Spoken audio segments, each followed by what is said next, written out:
আগামী পরশুদিন মাওলানা ভাসানীর ৪৮তম মৃত্যুবার্ষিকী। পানি নিয়ে যিনি সবচেয়ে বেশি সোচ্চার ছিলেন, যেটা রোকন বলল ভাটির মানুষের ন্যায্য অধিকারের জন্য লড়াই, এই লড়াইটা কিন্তু মাওলানা ভাসানী দেখিয়ে গেছেন। 1976 সালের 17ই নভেম্বর তিনি মৃত্যুবরণ করেন, কিন্তু এই 76 সালের আপনার মে মাসের 16 তারিখ তিনি হেঁটে কনসার্ট পর্যন্ত গিয়েছিলেন। সুতরাং আজকে আমার মনে হয় যে কাকতালীয় যদি হয়, এই আলোচনাটা মাওলানা ভাসানীর প্রতি এক ধরনের শ্রদ্ধাঞ্জলিও বটে। প্রিয় বন্ধুরা, নদী নিয়ে কথা বলেছেন। ভারত এমন একটা জায়গা আছে, যেমন ব্রহ্মপুত্র নিয়ে কথা বলি, অরুণাচলের উপরে যখন চীন বড়, চীন মানে তো সবকিছুই বড়, যখন বড় বাদ দেয় তখন কিন্তু ভারত তার কাছে তার কাছে গিয়ে হলো নানা রকম হলো অনুনয় বিনয় করে।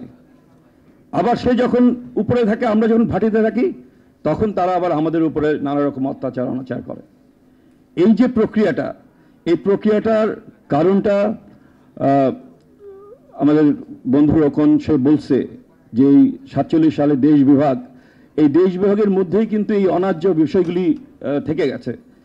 পাকিস্তান, আমরা পূর্ব পাকিস্তান 23 বছর কেন স্বাধীনতা জন্য লড়াই করতে হলো? এই যে বাউন্ডারি কমিশনে যারা দেখভাল করার দায়িত্ব পেয়েছিল পাকিস্তানের পক্ষ থেকে, তাদের চিন্তার মধ্যে কিন্তু কোনোভাবেই পূর্ব পাকিস্তান ছিল না। ফলে 17 দিন একটা জেলা বাংলাদেশে থেকে, মানে পূর্ব পাকিস্তানে থেকে তারা হলো ভারতে চলে গেল। কিন্তু তারা কিন্তু দেখলো কোথায়? তারা লাহোর দেখলো, তারা লাহোরকে তাদের নিতে হবে, লাহোর দেখলো, এবং ওই পাঞ্জাবের সীমান্তে তারা সবচেয়ে বেশি সচেতন ছিল। এই যে প্রক্রিয়াটা, এই যে অন্যায্য প্রক্রিয়া, এই অন্যায্য প্রক্রিয়াটার বিরুদ্ধেই কিন্তু আমাদের ভাটি দেশের মানুষকে, আমাদের উপরে যারা আছে তাদের বিরুদ্ধে লড়াই সূচনা করতে হবে। আমি নদী বিষয়ে বলবো না, কারণ নদী বিষয়ে এত চমৎকার করে রোকন এবং এজাজ বলছে, এবং মুনা তার প্রবন্ধে বলছে। আজকের আলোচনাটা নদী নিয়ে শুরু হলো, কিন্তু মূল বিষয়টা ভারতের সাথে বাংলাদেশের সম্পর্কের বিষয়টা। আরো যদি বড় করে বলি, ভারতের সাথে দক্ষিণ এশিয়ার জনগোষ্ঠীর যে সম্পর্ক, সেই সম্পর্কের বিষয়টা আসছে। আর ভারত বলতে আমরা ভারত বুঝাই, আরো যদি ছোট করে নিয়ে আসি, ভারত মানে হচ্ছে হিন্দু বলয়, হিন্দি বলয়, হিন্দি বলয় যা করে ভারত, মানে আপনি দক্ষিণ ভারত কিন্তু ভারত না, তাও আমাদের কোনো উপর কোনো অত্যাচার চাপায় দিচ্ছে না। যেটা শুরু হয়েছে সেটা হচ্ছে হলো আপনার ওই হিন্দি বলয়, যারা পুরো ভারতকে নিয়ন্ত্রণ করতে যাচ্ছে, যারা চেন্নাইয়ের মানুষের উপরে হিন্দি ভাষা চাপিয়ে দিতে যাচ্ছে, যারা অন্যান্য দেশের মানুষ, অন্যান্য প্রদেশের মানুষের উপরে হিন্দি ভাষা চাপিয়ে দিয়ে যাচ্ছে, যারা 7 সিস্টারকে জোর করে ধরে রাখছে, সেই হিন্দি বলয় তারাই কিন্তু হচ্ছে মূল মানে এনিমি, মূল, তাদের বিরুদ্ধে মূল লড়াই আমাদের। সীমান্তের কথা যদি বলেন, আমরা কি বাংলাদেশ ভারতের সবচেয়ে বড় শত্রু? আমাদের এক পররাষ্ট্রমন্ত্রী তো বলেছিলেন যে আমাদের সম্পর্ক স্বামী স্ত্রীর সম্পর্ক, তার সবচেয়ে মধুর সম্পর্ক আমাদের। কিন্তু দেখেন, প্রতিদিন, প্রায় প্রতিদিন, এই যে অন্তর্বর্তীকালীন সরকার আসলো, তারপরে ঠাকুরগাঁয়ে 2 জন কিশোরকে হত্যা করা হলো, প্রতিদিনই কোনো না কোনো সীমান্তে আমাদের দেশের মানুষকে হত্যা করা হচ্ছে। কই চীন সীমান্তে কোনো মানুষকে হত্যা করা হচ্ছে? ভারত কি চীনে কোনো মানুষকে হত্যা করতে পারছে? ইভেন কি পাকিস্তান সীমান্তে কেউ কাউকে হত্যা করতে পারছে কিনা? তাহলে সবচেয়ে বড় শত্রুকে, আমরাই কি সবচেয়ে বড় শত্রু? প্রতিদিন আমাদেরকে হত্যা করা হচ্ছে।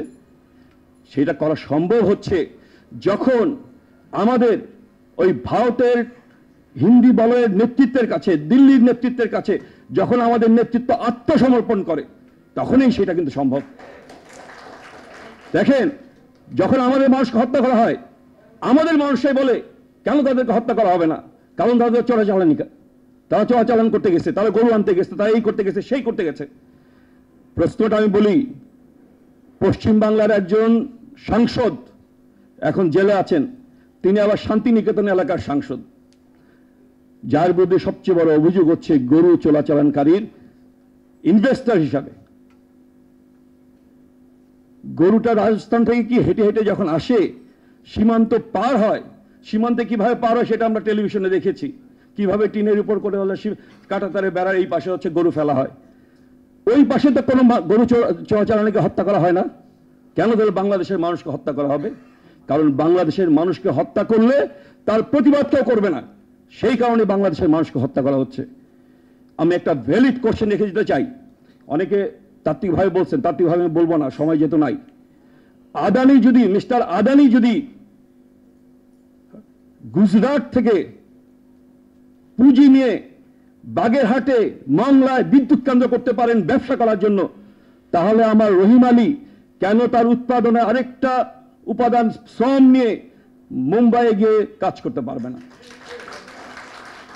সেই কথাটা কিন্তু বলতে হবে। অনেকদিন আগে ইঞ্জিনিয়ার শেখ মোহাম্মদ শহীদুল্লাহ এবং আবু মুস্তফা আমিন ভিসা মুক্ত বিশ্ব আন্দোলন বলে একটা আন্দোলন করতেন, আমরা খুব উৎসাহ নিয়ে সেই আন্দোলনের সাথে যুক্ত ছিলাম। প্রিয় বন্ধুরা, আজকে এই যে ভারতের সাথে আমাদের যে সম্পর্ক, সেই সম্পর্ক একেবারেই মানে আমাদের দেশের সরকারের, যেই সরকারগুলি ক্ষমতায় ছিল, কেউ হয়তো যেটা আলতা পারভেজ বলেছেন, কেউ হয়তো এন্টি ভারত পজিশন নিয়েছে, কেউ হয়তো প্রো ভারত পজিশন নিয়েছেন।